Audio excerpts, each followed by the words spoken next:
हिमालय की 16,000 फीट की ऊंचाई पर एक ऐसी झील है जिसके पानी में मछलियां नहीं बल्कि 500 से ज्यादा इंसानी कंकाल स्केलेटन्स तैरते हैं। वैज्ञानिकों ने जब इन खोपरियों की जांच की तो वो हैरान रह गए, क्योंकि इन सब की मौत किसी हथियार से नहीं बल्कि आसमान से गिरी एक अदृश्य चीज से हुई थी। आखिर क्या है इन कंकालों का राज? इसका जवाब छिपा है उत्तराखंड की कुलदेवी माता नंदा की एक प्राचीन परंपरा में। दरअसल माता नंदा भगवान शिव की पत्नी पार्वती का ही रूप है। उत्तराखंड में हर 12 साल में एक बेहद खास यात्रा निकलती है, नंदा देवी राज जात यात्रा। यह एक भावुक विदाई यात्रा होती है जिसमें माता नंदा अपने मायके उत्तराखंड से विदा होकर अपने ससुराल यानी कैलाश पर्वत पर बैठे भगवान शिव के पास जाती है। यह यात्रा चमोली के नौटी गांव से शुरू होती है और इसका आखिरी पड़ाव है होमकुंड, वह जगह जहां से माता अकेले अपने ससुराल कैलाश पर्वत की ओर चली जाती है। लेकिन होमकुंड तक पहुंचने के लिए भक्तों को बीच में उसी रूपकुंड झील से होकर गुजरना पड़ता है। सदियों पहले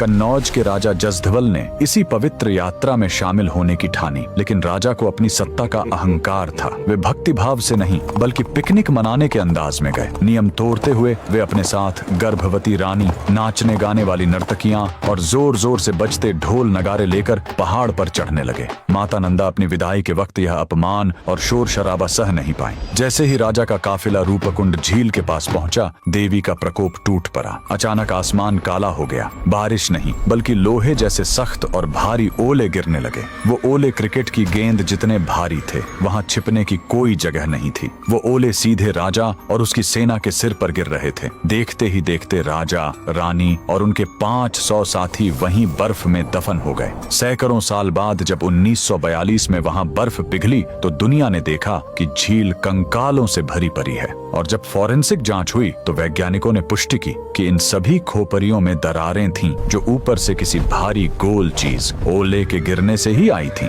यह झील आज भी गवाह है कि कुदरत और ईश्वर के नियमों को तोड़ने का अंजाम क्या होता है। कमेंट में जय माता दी जरूर लिखें।